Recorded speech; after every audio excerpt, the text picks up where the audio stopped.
Hey guys, welcome to Today's the Day with Zack Andersen. This episode is brought to you by ALCHEMY Sales Coaching. I hope you guys enjoy.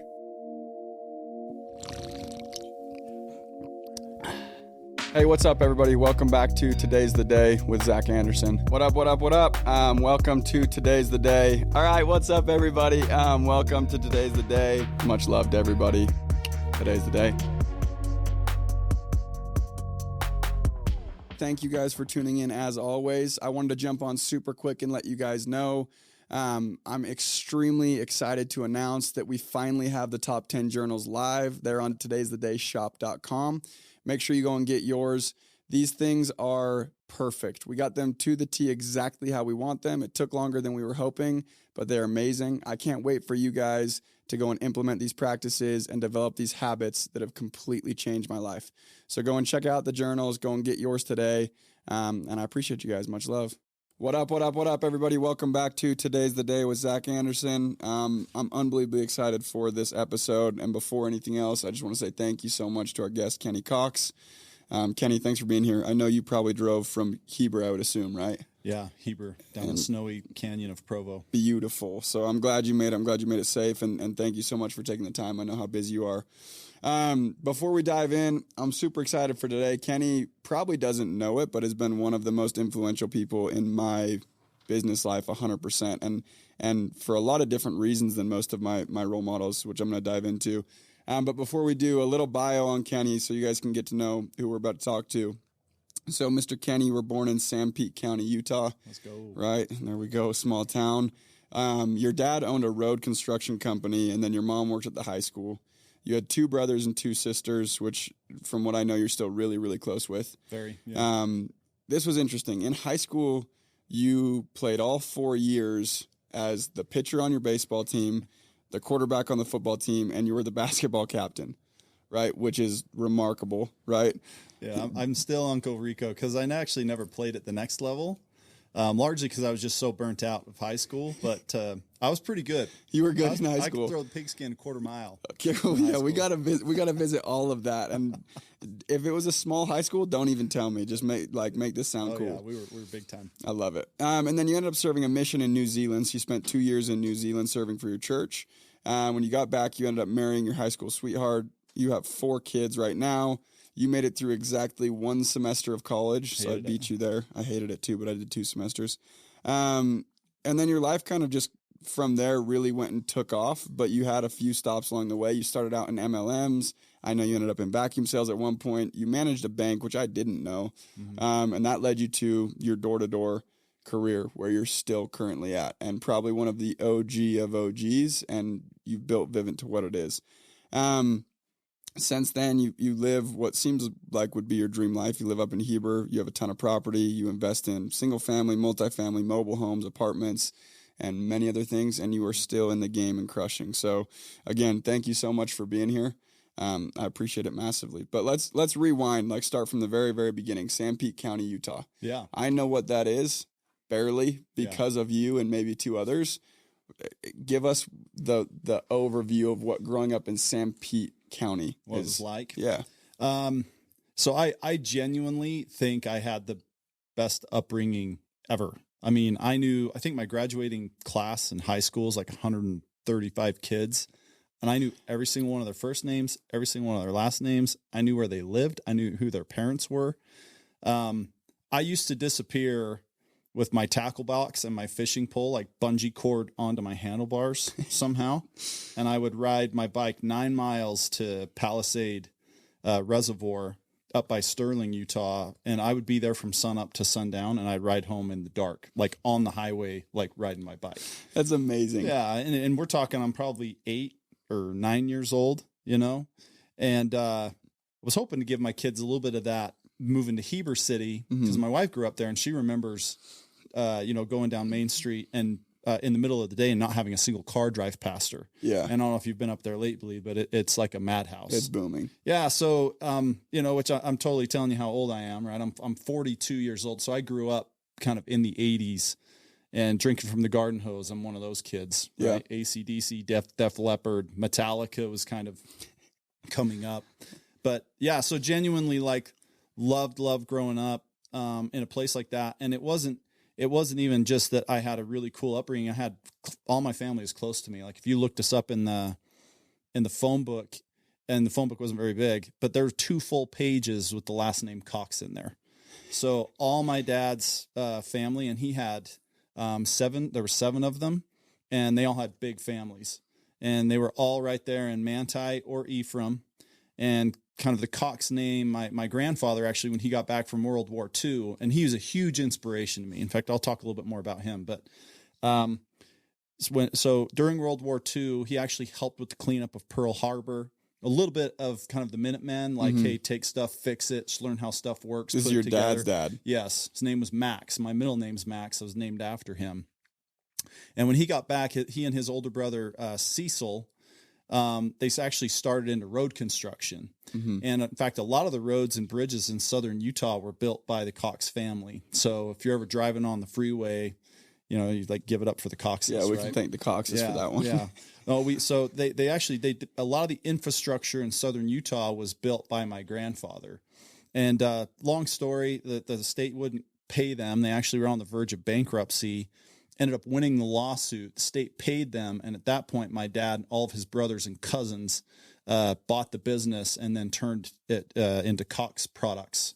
Cox Rock Products, to be specific, and Cox Transport. And they turned it into a really successful business. They sold it for millions of dollars. My dad did a few other things before he passed away. But my grandfather, he was always a huge inspiration to me. In fact, while I was on my mission in New Zealand, I would think of him every day. And while I was serving, we had these blue planners, and you folded them up, and they fit perfectly in your pocket, and you pull it out, and that's how we planned for the week. Hugely effective. Oh, it was so effective. Even now, when I plan every single week, it's with a desk calendar. I have a full-on desk calendar where I can see all the pages, and I write it on there, and then it goes into my phone. So I learned some good habits with that. But on that planner, while I was on my mission, I would write Cox. It would say COX, and then I would have like an equal sign, and I would write hard work pays off. And I wrote that on every single one of those for the 104 weeks that I was out there. And the inspiration behind that was actually my grandpa, Max. He, my entire life growing up, we'd go to their house for cake and ice cream every single week. They lived right down the street from where I lived. In fact, my dad grew up in a 3-block radius. He spent his entire life in 3 houses. That's and they remarkable. were 3 blocks from each other. And so anyhow, we used to go to his house every Sunday for cake and ice cream. So if there was a birthday, his birthday specifically, everybody would give him a card, write some nice things in there. He'd always hand it to my grandmother, and he'd say, Melva, that was her name, Melva. He'd say, Melva, read this. I can't see it. And so I just always thought he had like bad vision. Well, I found out after he died, he was illiterate, and he died he actually died a multi-millionaire. And, but he actually didn't even know that he was wealthy when he passed away. And so he had kind of, I'm not going to say that he wrote himself off. I'm not going to say that, because he died when I was really young in high school. I want to say I was a freshman, but, he didn't know where all of his money was. Yeah. He couldn't read. We found out kind of after he had passed, or even while he was alive, we felt like there were family members that had taken advantage of him. And so I think because he couldn't read, he didn't feel like that he was maybe smart enough. Yeah. And it caused him to not keep super good track of things. Yeah. Because he did the last few years he was alive, he just felt like they were always broke. And then after he passed and the family starts going through stuff, they're like finding bank statements. They're like, well, where's this? And he had these accounts with all this money in it that he had just forgotten about. Oh my word. But so he died. He was, and his posterity is what makes him wealthy. It wasn't the money. Like my aunts, my uncles, their work ethic, their character, what they created in the community. When you say the Cox name in Sanpete County, I like to think that everyone holds some reverence towards it because they're just good people. And a lot of my aunts and uncles still live down there. Yeah. And so to me, it was when he was illiterate, that's what kind of made him immortal in my mind, is that he was already an incredible human being, already raised incredible kids, and it made such a big impact on the community. But when I found out that he couldn't read and he still accomplished all of that, Yeah. I just knew, I'm like, it's in my DNA. Like I have it in my DNA to go and accomplish big things, right? So I think in society, and when we know this, there's been a lot of studies that have been done on something called imposter syndrome. Mm-hmm. I'm sure you've heard of it. Yep. I'm glad that we're shedding some light on it, because if I'm being super real, like I feel like it's something that I've struggled with my entire life. Yeah. And part of it is, yeah, I grew up in a small town, right? I'm not college educated. I don't come from a college educated, like super blue collar background. My grandfather was illiterate. You have all these things that kind of follow you around that say, hey, you're not good enough. Yeah. But if of all the people that are interviewed, the most successful people in the world, and I don't have any of the studies with me, I've read some, that it's an alarming number where you're 80+% of people that have accomplished something really big don't feel worthy of it. Yeah. That's imposter syndrome. Which is crazy. Yeah, so crazy. So you start thinking about that and you're like, you know what? Anyone that's done something big doesn't feel worthy of the success. Yeah. Why should I be any different? The only difference is that they do it anyways. Yeah. And so I've really taken that approach, I would say over the last 10 years, where it's like, hey, it doesn't matter where I'm from. Doesn't matter what my background is. They're not, there's this saying that I love that I've tried to live by. It's that an expert is just an ordinary fellow from a different town. Mm-hmm. And so all of these people that we maybe put on a pedestal that we think are so much better than us, they're not. They're an expert that grew up somewhere that we didn't. That's it. Why can't I be an expert from a different town? And so I've kind of taken that mantle on me and really tried to shake some of my insecurities and create something really special, right? Become a person of value. And doing that really with incorporating like the small town mentality that I learned growing up, taking all of the lessons that I learned from growing up in Manti, the things that I saw my father do, the things I saw my grandfather do, my uncles do, and having that same type of impact. And now that I'm raising my own kids, my oldest is 18. Yeah. I've got an adult, like grown man in the house, like Harry and stuff, deep voices and stuff. And I'm looking at him like, Heber's incredible, but it is not Manti. Like he didn't really grow up around all of his cousins. And so I'm kind of feeling bad that I haven't given them that exact same type of upbringing. So I'm trying to bring those elements of culture and, just inside of our home and trying to keep those things that I learned in Manti alive. How are you doing that? Out of curiosity. Just talking about our family values, right? Like, and I don't have this, and it's been on my to-do list forever. And I need to just feel inspired right now to go home and get it done. But like a family mission statement, like what does the name Cox mean? Because I know what it means to me. Yeah. It means hard work pays off, right? I wrote it every single day or every single week on my planner for the 2 years. Yeah. And the other day we're around the kitchen table and I'm like, one of the things I love about being a Cox kids is that we take care of our teeth, right? Taking care of our teeth is part of our family culture, right? Telling the truth, right? Never stealing, like working hard for what we have. So just talking about, hey, why is it great to be a Cox? What do we love about being a Cox? Because for me, it wasn't even that it was said growing up. It was that I saw it all around me. Yeah, I was going to say, like, everything that you feel like you're a part of gives you an identity, like shapes your identity. For sure. And I guess like exactly what a mission statement would be doing is just kind of crafting it exactly how you want it to be. Yeah. Because you took on an identity being a Cox by what you saw. That's right. Right. And that makes a lot of sense. That's really cool. That's very, very cool. That was tons of fun. I like that. So growing up, like that's very different from how I grew up. I loved growing up, but very different. Right. Which is awesome. And then I would imagine, I'm just imagining in your life when I go and I repeat it in my head. And when you say that, it sounds like a movie. Like genuinely, it sounds like a music video, like a Taylor Swift music video. I just imagine that you riding your bike, and then high school. I'm imagining like a Troy Bolton High School Musical. Like you were the pitcher, you were the quarterback, and then you were the captain of the basketball team. One Mr. Manti. That's amazing. Yeah. So let's get to that point then. So then high school, right? Yeah. As a kid growing up, super close to your family, really cool. That shaped you big time, and I've heard you talk about it before, which is super inspiring. Then high school. Yeah. Like, what was high school like for you? High school was cool. Like, and again, in the 80s, like I remember kids parking their truck in the parking lot and like gun racks in the back window with a rifle in the back window, and the truck's unlocked. At high school. Yeah, man, to high school, right? I mean, I think we had 600 kids in the whole high school. But yeah, so I'm like you're very like American small town high school experience. But high school is the best thing ever. Like those, and I told you, like Uncle Rico for sure, 100%. Always a little bigger, always a little stronger, always a little faster than a lot of my peers were. And so when you grow up in a small town like that, you just kind of play everything. But yeah, it was fun. It was always, for me, and I think that's why I actually didn't play at the next level, is I was a little burnt out at the end of high school. Like I was always in a camp. And then when I wasn't in a camp, I was playing a sport. And, for me, like those friendships outside of the family element that I've kind of already covered. But there's a lot of those people I still keep in touch with today, right? Because we played 3 sports together all through high school. They just became like family.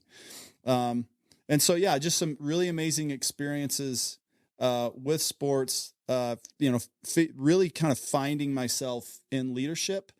And largely because of my athletic ability, I just became a leader, and I got my first glimpses and tastes of, hey, what does it take to be a leader? People are watching all the time.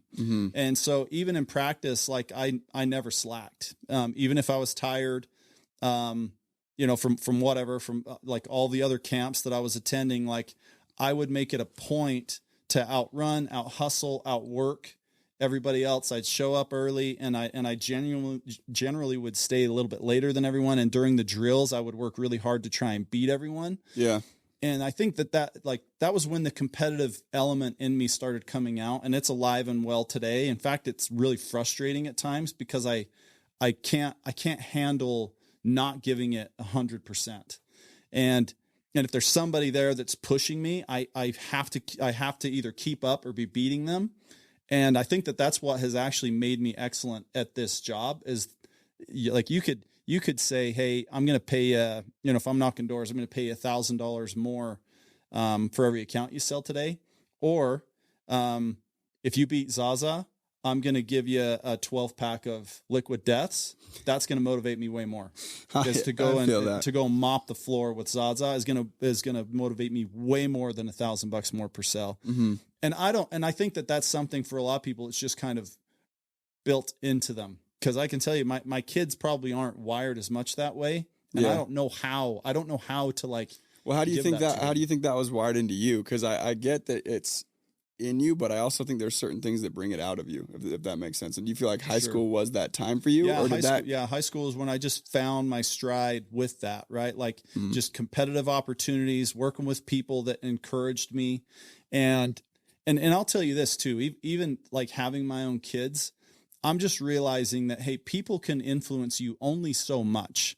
A lot of what we kind of bring to the table is into our DNA, and the rest of it's up to us to bring it out, cultivate it and bring it out. That's why for kids, for any of you that, have kids, if you find something they're passionate about it, go dump a lot of gasoline on that. Yeah. Because I'm actually finding that most people are just people. It's actually pretty rare for someone to find something they love so much that they're obsessed with it. Yeah. And, for me, that's what came as I ended up having this kind of obsession, not just for sports, but for competition. Yeah. And I had the right people around me that poured some gasoline on it, and it's given me the momentum that has carried me all the way up to now, all the way into adulthood, and it'll carry me for the rest of my life. Because it's part of your identity now. Yeah, it's part of my identity now. And so I brought some of that in my DNA to the table. I had people that poured gasoline on it, and then the rest of it I've carried with me kind of myself, and continue to surround myself with competitive people. That's why I've loved so much about like a Todd Peterson and some of these guys in the business that I've been around, is that fire still burns in them, and it's inspired me to keep it burning in myself. Yeah, 100%. I love that. And I think what you just said was really cool, and I've never actually heard someone say it that way. And it's not necessarily a negative thing, but it's so true. You said most people are just people. Yeah. Like most people really are going to go and do things when they're convenient and comfortable. And until you find someone who's obsessed with something, like I feel like that's what creates an outlier, when someone can go, and I think you can cultivate obsession.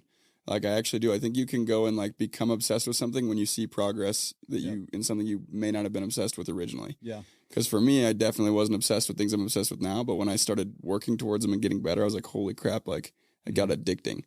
Yeah. And just us talking about this, like, it wasn't just coaches, it wasn't just my parents, you know, and I'm in high school. I have the newspaper that's writing articles about me, right? I have, you know, on the PA system, when they're announcing stuff, they're like announcing stats in the mornings, and you start to form this story in your head.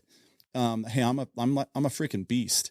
And growing up in a really small community like that, I kind of got it from all sides. And this is where I'm going with this is, I think we lack that in society a little bit. And I think what's dope about this podcast and kind of in your audience is that I think we can change it. In fact, while we're sitting here, like I'm feeling inspired. I've got this neighbor kid, freaking great kid. He loves golf, loves it. He's freaking obsessed with it. And I've thought several times, like, I need to do something for this kid because I love that he has found something that he loves so much that I need to be the person that pours some gasoline on this thing for him. And what I've thought to do and what I'm going to do now that we're talking about it is just buy him like a pair of Jordan golf shoes. Have you seen those? Yeah. They're sick. Get him the 4s. 100%. I'm going to buy him a pair of shoes, and I'm going to write him a card. And I don't even care that he knows that it's for me, but just tell him how much he inspired me, that he loves the game so much that I know it's what he wants to do with all of his free time. Yeah. Because kids like that, people like that, they need someone to hype them up. Like I got when I was in high school, like those people that are hyping me up, it is what's given me the momentum to get me to where that I am. And I think that society overlooks it so much, right? There's so many people and social media doesn't always do that. But I think if we can give each other an encouragement when we see somebody doing something excellent, and we can very quietly tell them, hey, you're a freaking beast. You inspire me by how much you love doing this.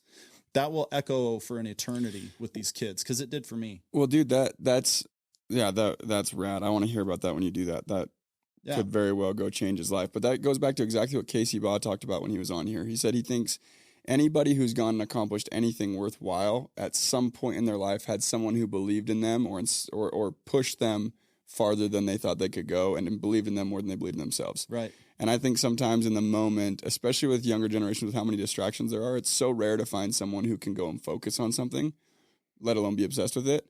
And then it's also like there's so many distractions. A lot of people in the moment don't realize how big they could go and do something.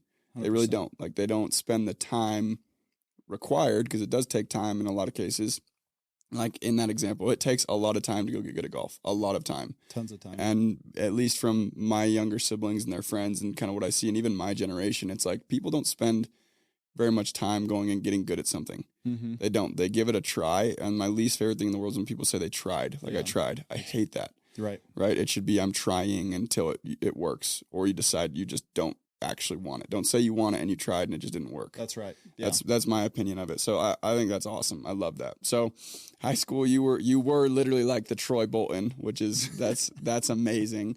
And I never knew that too, because I've heard you speak a lot. Like I've learned a ton from you. I'm always kind of in the shadows, and like again, you are one person where like, and I want to dive into why after we go through kind of your story. But you've inspired me in a lot of different ways than just work, and then also work. And I think that's why I was willing to like be inspired by you, because you've done more than almost anybody else in the space. Like you have dominated. So then straight from high school, directly after high school, I'm assuming you took a year because you couldn't go to 19, right, on your mission? Yeah. So I'm an October kid. So I was always a little bit older. So I actually worked for my dad for a summer. And it was interesting because that summer, and I grew up working for my dad, right? He worked at the road construction. Right. Company. Yeah. I worked road construction. And I don't know that he meant to do this, but he cured me from ever wanting to work another day of road construction ever again. I just kind of always knew that I was destined for more. But that summer before I left, I drove a dump truck and a water truck the entire summer. My high school job, like those are the ones that really forged me. Like I remember there was one summer where there was all these conveyor belts, right? And my dad was in charge of the crushing operation. So you dig the raw material out of the ground, you dump it on this conveyor, and then it goes up into this machine that crushes it and kind of takes the bigger rocks this way, smaller rocks this way, and all your fines and sands and powders go on other conveyor belts. Well, when you get all that equipment in close, it's really, you can't get any like a bobcat or a backhoe. You can't get anything in there to clean out underneath, because as the material comes off and falls onto these belts, a lot of it falls off of it and gets underneath the belt. And if you don't keep it clear, then you're just asking for problems. Yeah. So one of my jobs was glasses, a respirator, 2 5-gallon buckets, and a shovel. And for the summer, I sat under this conveyor that was dumping fines. So like real fine dust and material. And I kept that clean. Like all summer, I'd fill up these 5-gallon buckets and I'd walk it about 100 yards. And that was like exciting when I got the buckets full, because then I could have a break and get out from underneath this dust bowl and like walk 100 yards and dump it out. So that was kind of the beginning of the curing me from wanting a blue collar job. But then that summer before my mission, I just remember like sitting there in the heat. This guy's filling up the back of the dump truck with fine material again. The wind shifts. It blows all this dust into the cab of the thing, 'cause I had no air conditioning in that thing. And I just remembered saying, like, I will never work another day of road construction again. I am destined for more than this. And That's like your family business, your grandpa, your dad, business, and you're like, yep. Screw this, I'm out. No way. No, they can keep it. And then you never did. Never did. Yeah. So did that for a few months, left on my mission for 2 years in New Zealand. Incredible experience. Still keep tabs on a handful of people that I worked over there. We could spend an entire podcast on that, like casting out evil spirits, incredible experiences like with fasting, like really kind of gained a testimony of the Savior Jesus Christ. And that has, you probably grew up in a different way too, from what I've learned. Well, and on missions, just in general, you just grow up, right? Yeah. There's no mom and dad. There's nobody there to nobody's a taskmaster over you. Nobody's like dictating your schedule. I mean, it's completely up to you. Yeah. And for me, that was like small town mentality, blue collar work ethic. Like that was when I learned like, hey, everybody doesn't get this. Like I'm actually super fortunate to grow up the way that I did. And my mom, bless her heart, she always would get mad because we'd write letters home and we would always thank our dad. Like not just, I found out my brothers did the same thing too. And what we were thanking him for is like work ethic. Thank you for teaching me to work. Yeah. Because I'm with these, these young guys that are my same age and they don't freaking know how to work. Yeah. They don't know how to get up in the morning. They don't know how to work a shovel or a rake. They don't know what it's like to grind in the sun. And so, as a kid, I just took all of that for granted that, hey, my dad's teaching me to work. Yeah. It's like, why did I buy 6 acres in Heber? Because I'm trying to replicate that. Yeah. I'm trying to create work so that I can get my kids out in the sun so that they're up before the sun comes up, and sometimes keep them out till the sun goes down, like working on the property, right? Yeah. Where I don't want a construction business. I don't mind like, a ranch. It's not a ranch, but it kind of is. I've got 6 acres. The Cox Ranch. I like it. The Cox Ranch. Yeah. I like that. So I really learned like, all of that on my mission, came home, married my wife, actually 6 months after I got home. I hope you guys are enjoying this episode so far. It was brought to you by ALCHEMY Sales Coaching.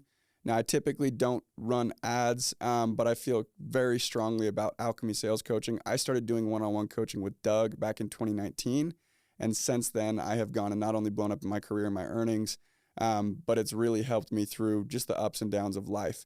Now, the reason I feel so strongly about ALCHEMY is because it's a group of individuals not only focusing on furthering their sales career, but they're diving deep into inner work, and becoming the best version of yourself so you can show up and be the best version of yourself. Not only that, if you have any interest in doing any one-on-one coaching with me, I exclusively do all of my one-on-one coaching through ALCHEMY. So for full access to me, go and check out ALCHEMY. I think you'll absolutely love it. It's alchemysalescoaching.com. We will also go and post the links in our bio and on stories, etc. So go check it out. So shout out to my wife. She waited for me while I was gone. Does that happen? Does that like with your age, like, does that still happen these days? You can say it happens. I don't know. I haven't seen the best things with it. Sometimes, yeah, I guess. But I mean, yeah. So my older brother, that's awesome. My older brother, his wife waited. My wife waited, and I actually tried dating around a little bit when I got home. And I'm like, you know what? She's the one. Like, I'm wasting my time. Yeah. And so got married 6 months after I got home, and actually moved up to Salt Lake City. I was doing some work while I was at Snow College for one semester. Yeah. Doing electrical work with my cousin. Shout out Andy Cox. And then I moved up north where my wife was with the intent to go to the University of Utah. Yeah. But I finished a semester at Snow, and I hated it. Not that Snow was like terrible. I didn't understand how any of what I was learning was applicable. I was spending 4 hours a night doing algebra. I'm like, I'm going to pass this class, and I'm never going to do any of this ever again. I'm not going to teach this to anyone. So the application of knowledge in college, I think that's actually a big part of our problem. With like that form of education is, if I were to go back to school, it'd be more trade school, right? Yeah. In fact, I've attended a course at Harvard. I have aspirations to go and finish my PLD, but it's because I've decided what I want, right? I'm an entrepreneur. I want to learn how businesses work. I want to learn from the past. I love the case study mentality that Harvard offers. All that stuff's super rad. Didn't get that in college, but I answered an ad in the paper, and it was the crappiest ad ever. It said, "Part-time drivers wanted." That's what the ad said. And I'm like, okay, well, I'm going to be a student in school that I'm not looking forward to. I'll drive part-time. This sounds like a good gig. Well, I go in there, and like for the second interview, right? Well, the first interview, they're like, hey, there's drivers, and then there's customer service agents. I'm like, oh, okay. Well, I like customers. Like, what do agents do? And they're like, oh, they set up a product and they show it to people. They're preset appointments, and you don't have to sell any, and there's base salary. It's all a bunch of crap. There was no base salary. I'm like, well, that sounds cool. I can do that. And then I go in for the second interview, and they break out this vacuum cleaner, and they're like floating light bulbs and sucking up sand. And it's like this impressive thing. And they threw this pay scale up on the board. And it was the first time in my life that I had seen a commission pay structure, right? Because to me, growing up, $25 an hour was a lot of money, a lot of money. And I remember on the freeways, my dad had told me, and my older brother, he had told me, hey, those guys that are standing on the freeway, if you're working on a major freeway that's funded by the government, the guys that are twisting the sign holders, they're making what they call Davis-Bacon wages. And I think they still call it that, where it's kind of, they're making an inflated wage because they're working on a government project. And those guys were making $25 an hour.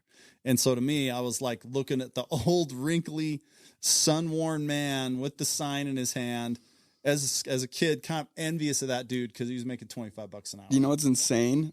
On and off top, or on that, I would drive around with my grandpa, and I remember he would stress that to me for whatever reason. Anytime we saw someone holding a sign, and honestly, for probably 3 years of my life, I'm like, I want to do that. Like, they don't have to do anything. I would always see them with their headphones in when headphones came out in the iPod, little iPod Nanos clipped.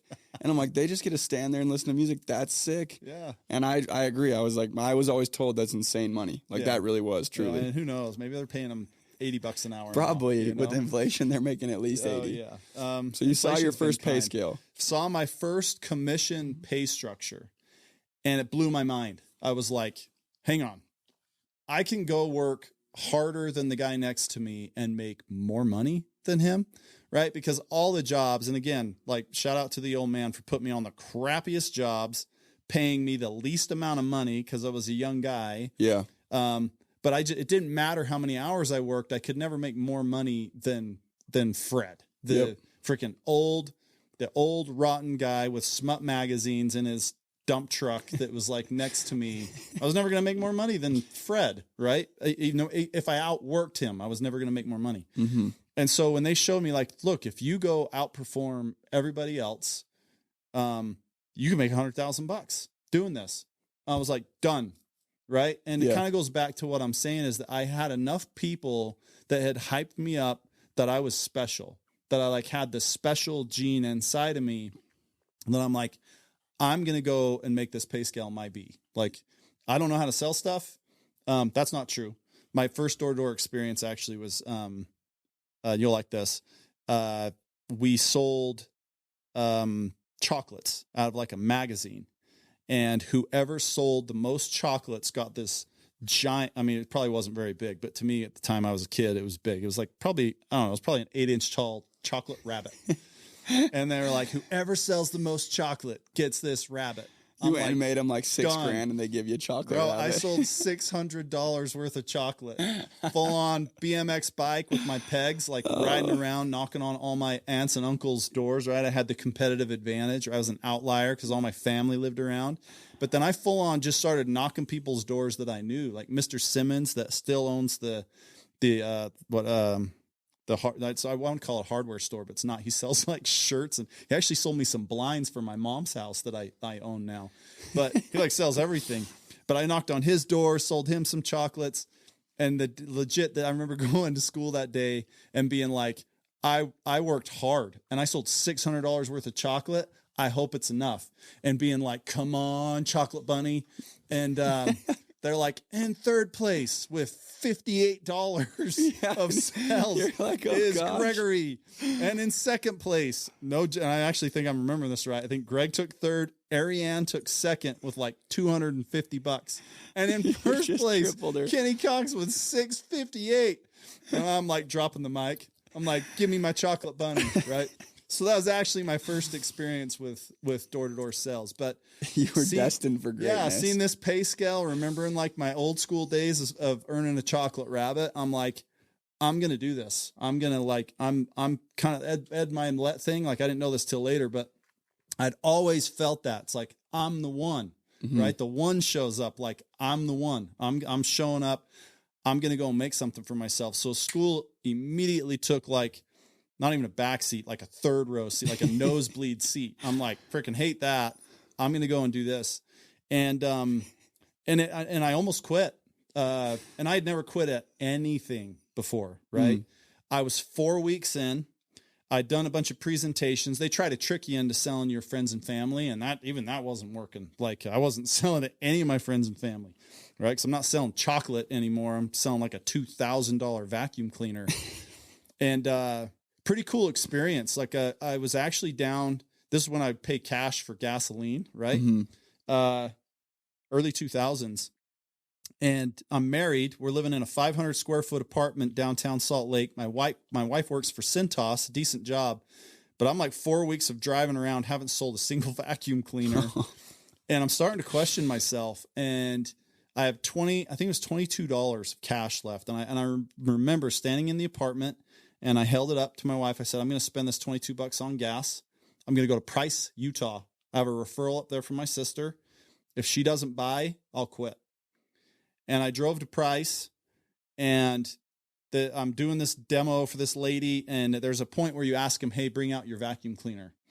She brings out her vacuum cleaner. It's a brand new rainbow, like uses water. She just spent $1,800 on this thing.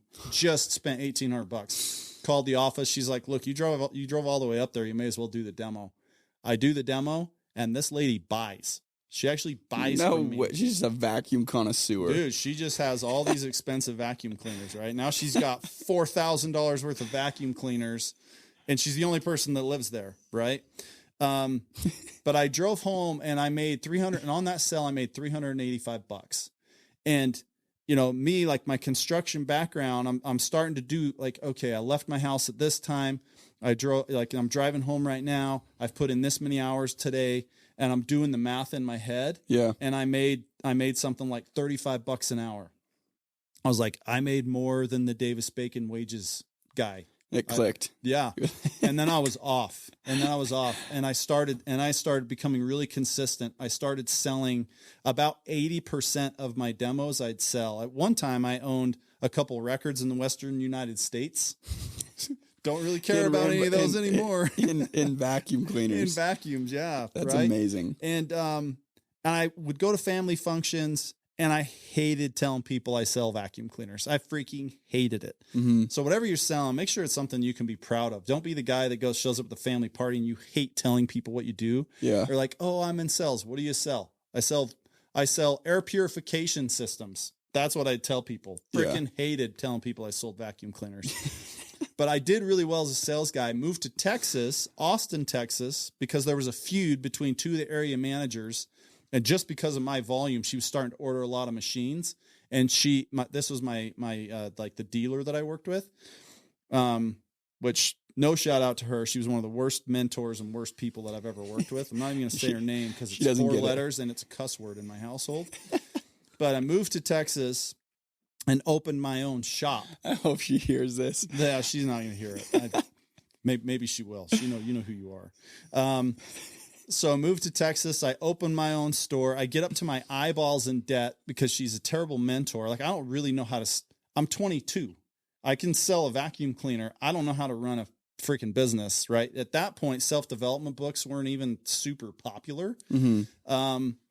But anyhow, so I'm answering phone calls in the morning. I'm running recruiting ads in the afternoon. And it's worse than door-to-door sales. It's just this revolving door. I could never keep talent. And then I'd have to sell vacuum cleaners at night. Yeah. So I'm 2 years in. My son was just born. I sit up one morning and I remember it hit me like a bolt of lightning. I thought 5 years from now, do I want to be doing the same thing I'm doing today? And it was absolutely not. Like, not just no, but hell to the no. Yeah. I just bought a home 6 months earlier. Had no business buying a house. Like, we weren't making any money. Check this out. The loan that I got on that thing was 100%. It was 100% stated income loan. They gave me 100% of what it cost me to buy that house. I think I had like a 640 credit score and like that's not happening these days. That's not happening. That's not happening these days. Yeah, I had no business buying that house. Full on milk crates was what we sat on at our computer with dial-up internet. That's perfect. Had no furniture in that house. But so I sat up. I was like, I'm out, and I called a real estate agent that day. My dad flew out, and we loaded up a U-Haul. And we drove to Utah less than 2 weeks later, and I was out. I was kind of out of the business, largely because I couldn't do it. I couldn't do all of what I was doing. I was just burning myself out, and I knew, it's like, hey, if I'm not going to do it for 5 years, why would I do it for 5 more minutes? That was kind of my thinking. Yeah. And when I got home, that's when I went to work at the bank. It's like, hey, sales, I'm done. Gonna hang that up. Never want to do sales again. Scary. And then I went to work at the bank. Mm-hmm. And I'll tell you one thing I hated worse than being broke selling vacuum cleaners was working for a freaking bank. I mean, you want to hate your life, work at a bank. They are so regulated. They are so, and I think, you're a little more like me. I'm a little more creative. I'm a little more of a free spirit. Like, nobody's going to hold me more accountable than me. Yeah. You don't got to be looking over my shoulder all the time. Like, I promise you, I'm going to make the right decision, or don't hire me. Right. Mm-hmm. Well, banks, no, they're checking, double checking, cross checking, like all of your stuff, looking for any minor error. They don't give a crap how much you wrote in loans.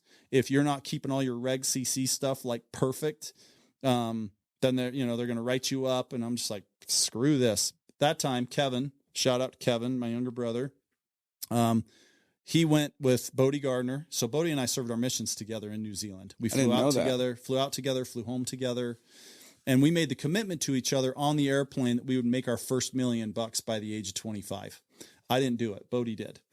But so that was kind of the spark that lit the fire in me being an entrepreneur, was that conversation with Bo. But anyhow, I watched Kevin go out with Bo, and he made $60,000 in 4 months. And I was making $42,000 as a branch manager for US Bank. And you were working all year? Yeah, I'm working all year. And it's an in-store branch. So I'm like opening, and again, like lots of turnover in the bank industry. It's really easy to get hired on at the bank. And if you want a pay raise, just go work for another bank. That's how people get promoted in the banking business. Yeah. So I'd hire people, get them trained, and then they'd leave because Wells Fargo would pay them $5 more an hour. Yeah. And so I was working 9 to 7, 6 days a week in an in-store branch inside of Smith's. Right. And so anyhow, freaking hated that. Watch what Kevin does. And I'm like, look, I know how to sell vacuum. If I could sell a vacuum cleaner, I could for sure sell an alarm. And if Kevin made $60,000, I will double him up. Right. So the competitive part of me is like, kind of aching to be unleashed. Because in the banking world, check this out. I bonused one quarter in the bank, like writing loans.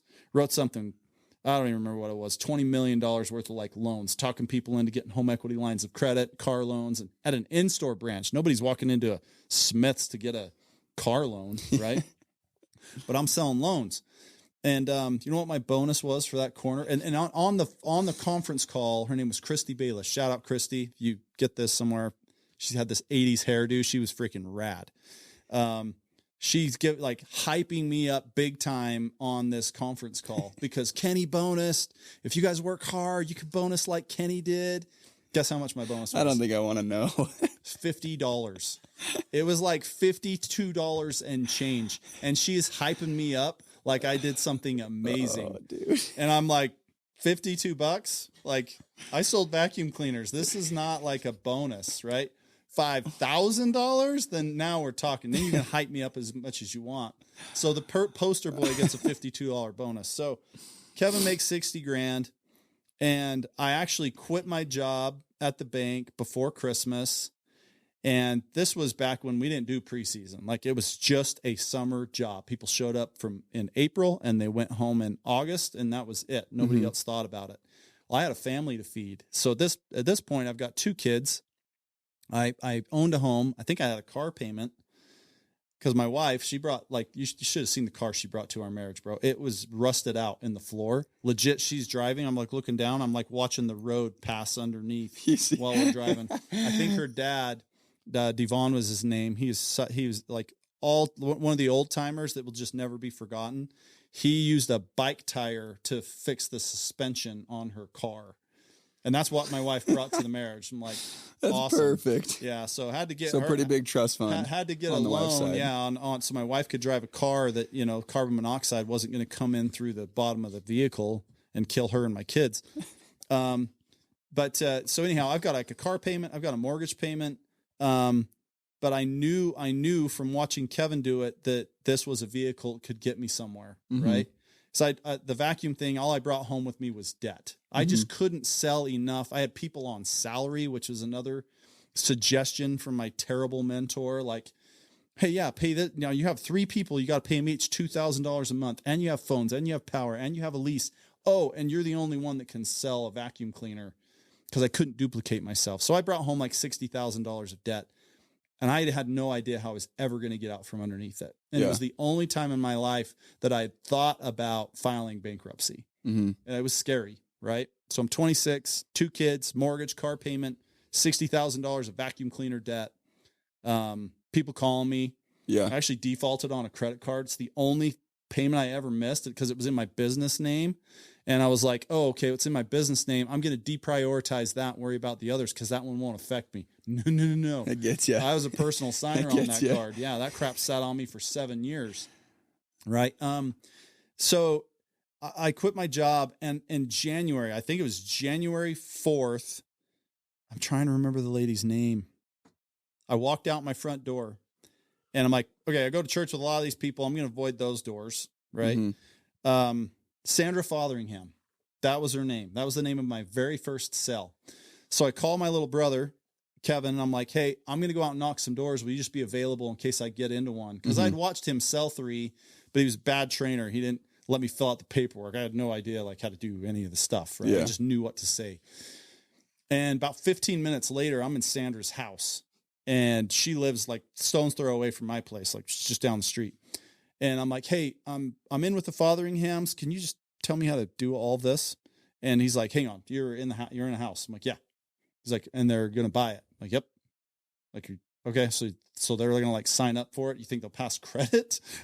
Yeah, I think so. I think they'll pass credit. He's like, okay. And he's like, telling me how to fill it out. I think I had to fill out like 3 of them because I screwed them all up.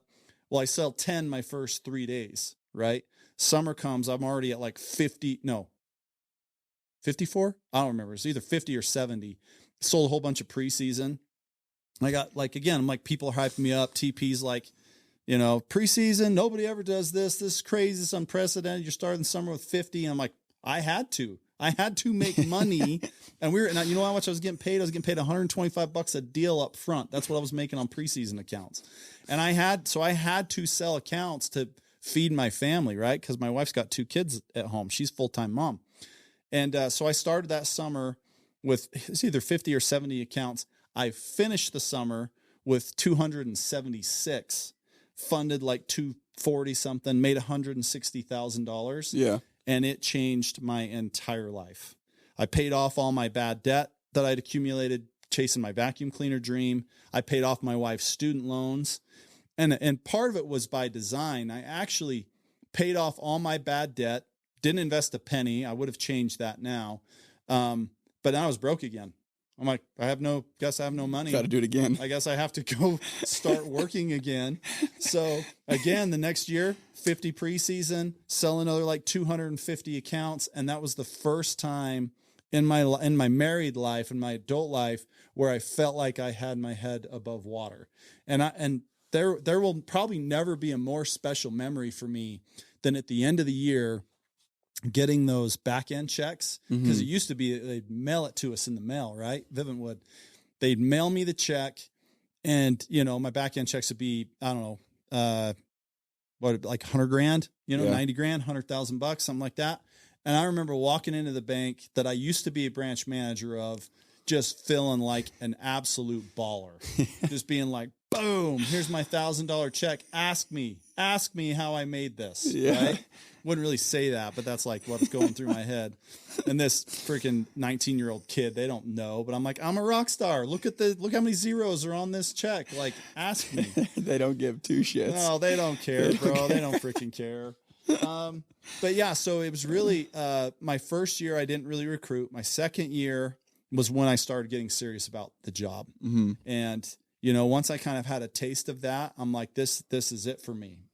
This is what I'm going to do, so that I never have to work in a bank again and I never have to work construction again. I can provide my family with some incredible experiences. This is what I'm going to do. Yeah. And, it set the course for the rest of my career. So even now I'm 17 years deep at Vivint. If you count my mission and my stint selling vacuum cleaners, I've been in the space 23 years, but there is so much value in planting your flag at a place where there's people that you can trust, you're fairly compensated, you agree with the direction of the company, and just staying put, right? There's so much of what's been afforded to me where I'm at by just making the grass greenest here, not looking over the fence. Yeah. Because no matter where you work, at the bank, selling vacuum cleaners, working road construction, there's always going to be crap that goes down that you don't agree with, that you can't control. What you can control is your attitude and your effort.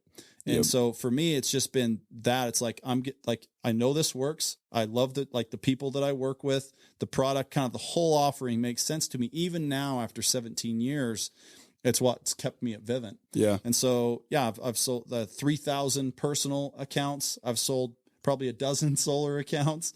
I've managed over 100,000 smart homes. We installed 3,500 solar accounts in our group last year. We really helped the company pioneer kind of that back end. We can maybe even talk a little bit more about that, but, and Darwin's theory is alive and well. It's right. Not the big and strong that survive, but the ones that adapt. I just have been able to adapt a little bit more so than others.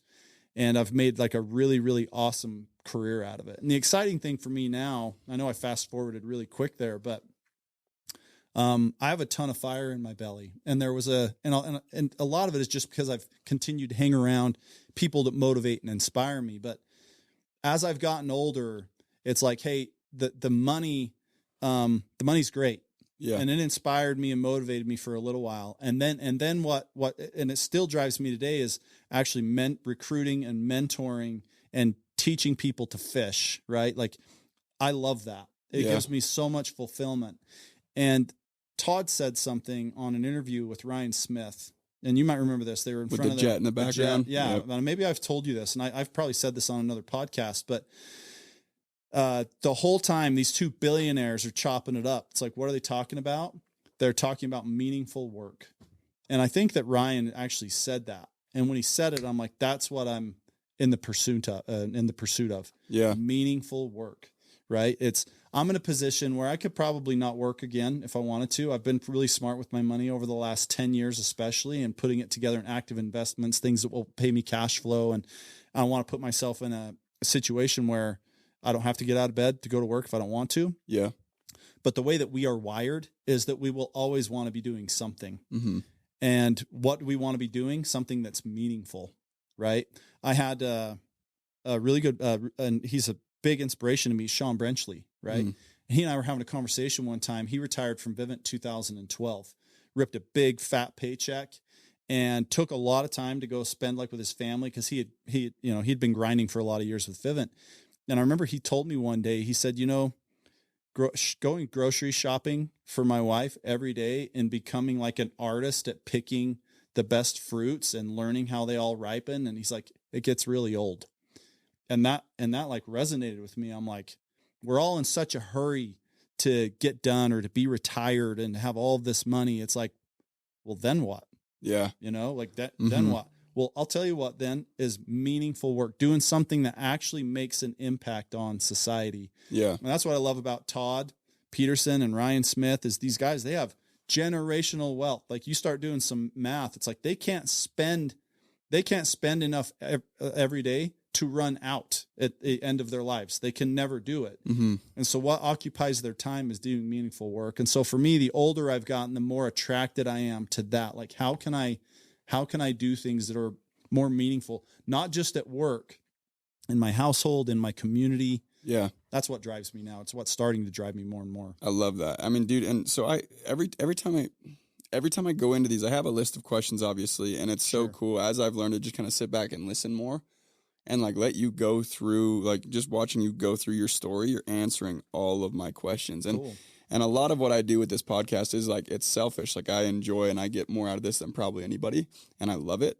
But one thing that I've noticed about, especially the people that I look up to the most, is they're typically, the people that I look up to the most are the most consistent, right? They're the dogs, they're the hungriest, they're the active minds, but they're also usually the most humble. There's very few people I look up to that I feel like don't possess that part of it. And along with that comes, you don't really brag about what you've done nearly as much as you could, right? And what I mean by that is you haven't really touched on the fact that in the space of door-to-door and at the company Vivint, you are by far one of, if not the most successful leader. Like you have more influence, right? And I don't even know if maybe you don't realize, I'm sure you do, but you have more influence within the company and the industry than I think you even realize. And that only comes when you earn it. Like, I'm not saying you have the best title in the industry. I'm saying you have some of the most influence out of anybody I know. Thanks, so yeah, absolutely. And my question with that is like, what would you say, like what things determine a successful leader? And if you define leadership as influence, nothing more, nothing less, right? Like what goes and gets someone that type of influence? And I think you've touched on a lot, but like if you were to go and compartmentalize it into actual traits, like, hey, these things make a successful leader. This is what I strive to be like. And on that, you talk a ton, especially recently, about your dad. Yeah. A ton. And I think he was a super key leader in your life and taught you a lot. And you've mentioned a couple things, but just what do you say? What would you say is a successful leader? What are the traits of a successful leader? Yeah. So, we're in a space where that actually gets a bad reputation, right? It's, oh, hey, this guy screwed me. This guy did me dirty. And I still hear that today. I was on a recruiting call yesterday where it's like one of the people that was my mentors. This guy's like, yeah, he screwed me when I was here earlier. And I came into the space when it was still pretty young, right? I came and started working at Vivint in 2006 was when I went on my first blitz with Kevin, watched him. 2007, I started selling my first accounts. And I came from selling vacuums. And I mentioned that I had seen mentorship and leadership that I knew was not what I wanted. Like I won't even say the person's name because she doesn't deserve it. Now, that's probably pretty harsh, right? Because I would not be who I am today had I not had that experience. So I guess I have her to thank for that. That she kind of taught me what I did not want to be as a leader and as a mentor. Yeah. So when I saw it, I was attracted so fast to it, right? And so I brought that experience into to the table, which was, what is it? Like, tell the truth. How about some transparency? Mm-hmm.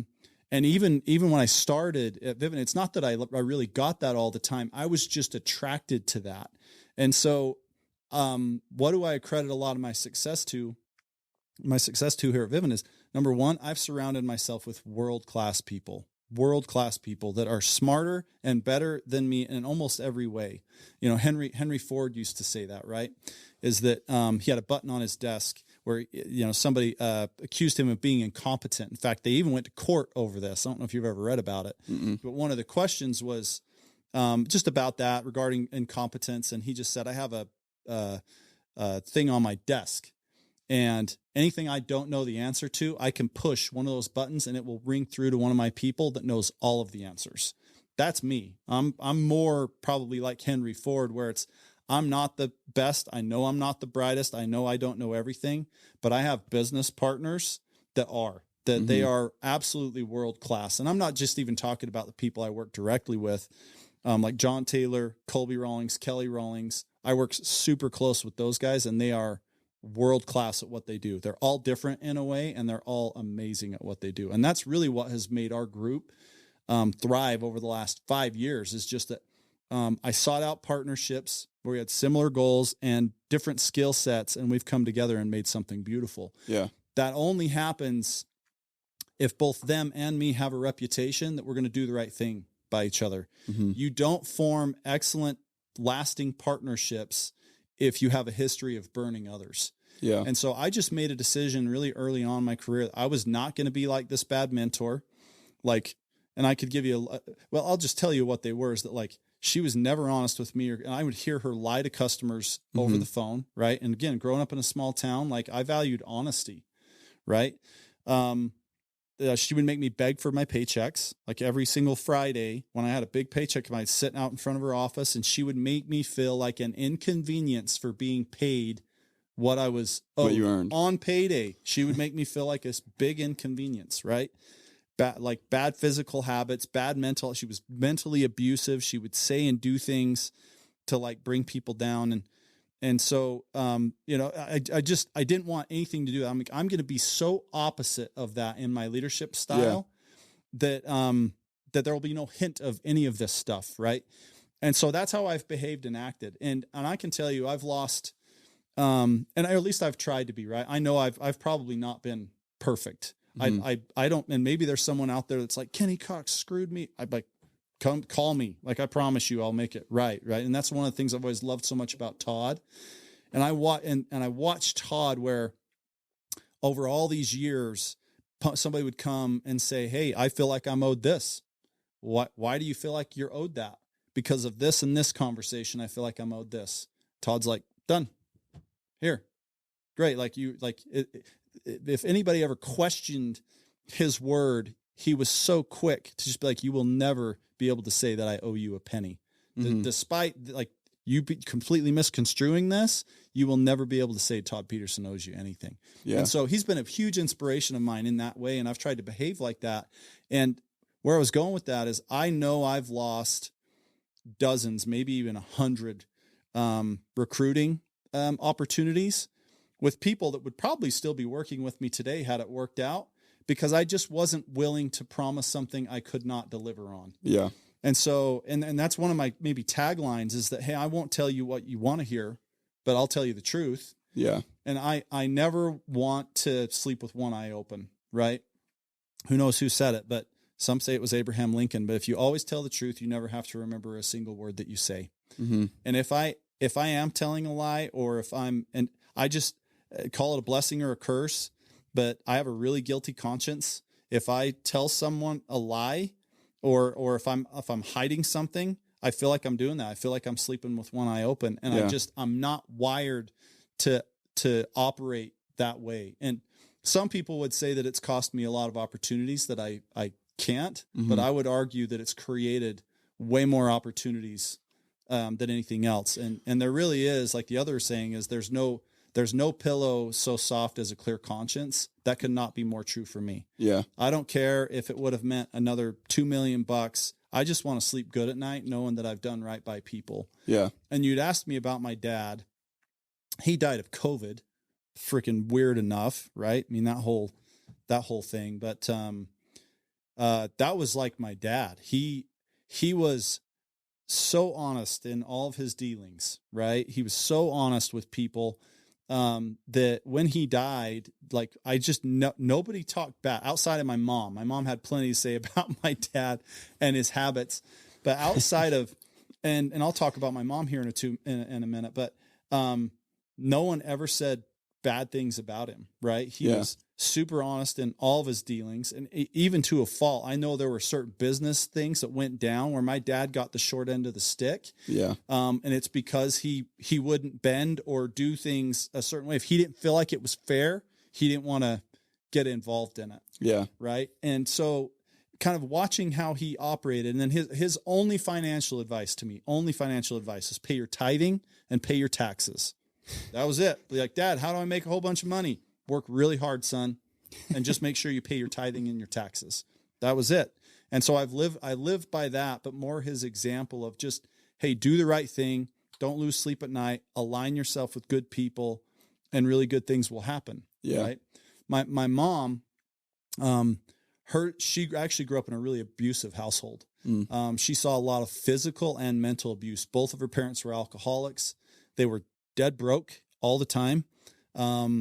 Like her thing now is she always has treats around the house. She always has that. That's part of her love language, because she never got candy when she was a little girl. She watched her dad physically abuse her mother. He was physically abusive to them. And it's caused a lot of resentment in her, all these years.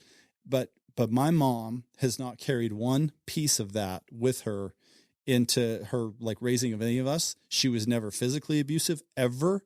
She was never mentally abusive ever. And because her house was such a mess all the time, our house was always sparkling clean. So her love language is, hey, I'm going to keep you full of treats, and I'm going to keep you in a clean bed, because I didn't have that when I was young.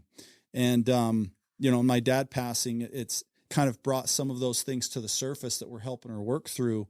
But she's just been such an inspiration to me in the way that I do business, where it's like, hey, if there's something that's agreed on, let's get it in writing. And I know that doesn't sound like it correlates. It does to me. Yeah. It's like, hey, how do I stay organized?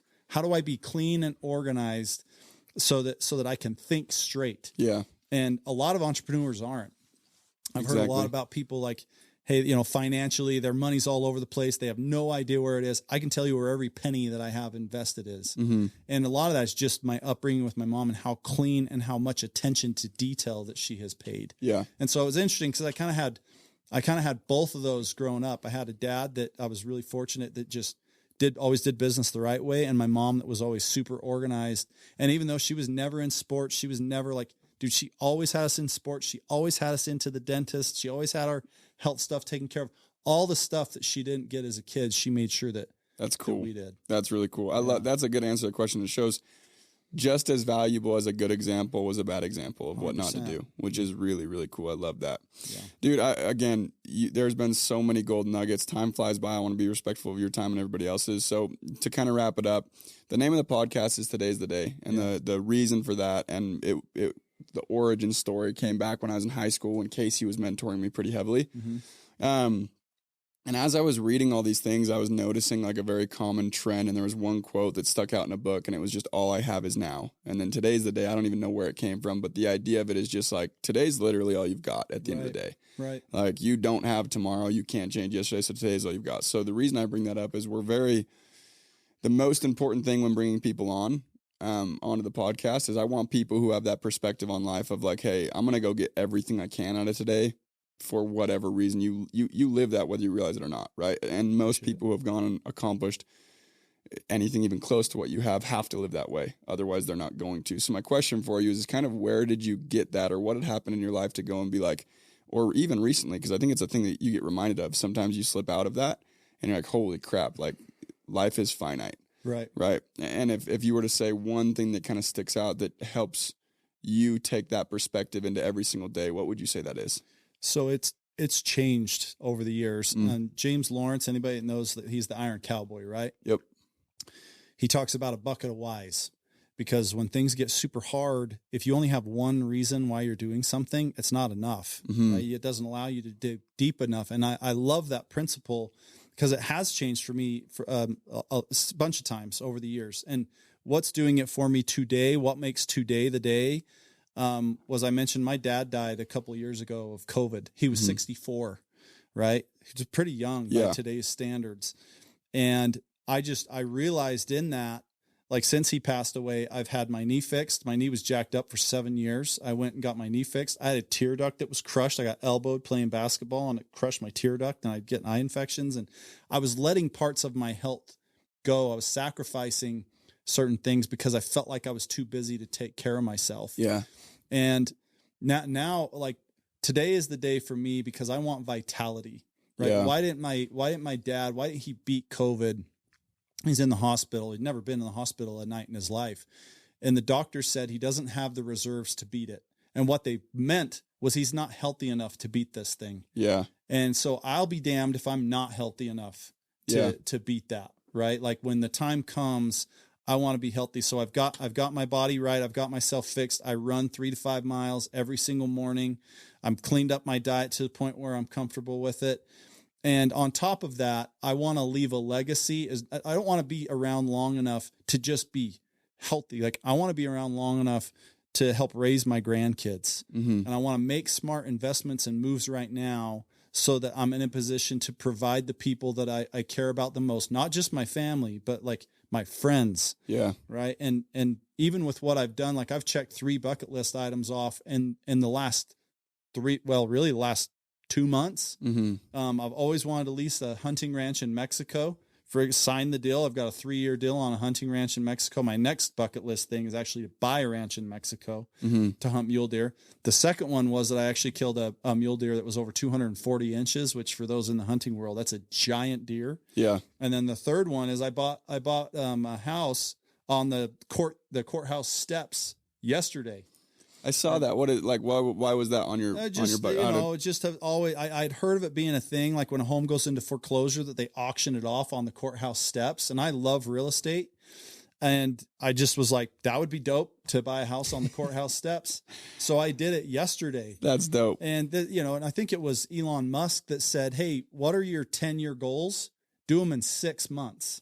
Yeah. How do you do that? And that is so inspiring to me. So my dad passing away and just realizing that kind of this finite factor that you're talking about, it's like, how can I take what I was thinking of doing in 10 years and try to do it in 6 months? I'm actually checking a 4th thing off my list, which is to harvest a red stag in New Zealand. I'm doing that in April.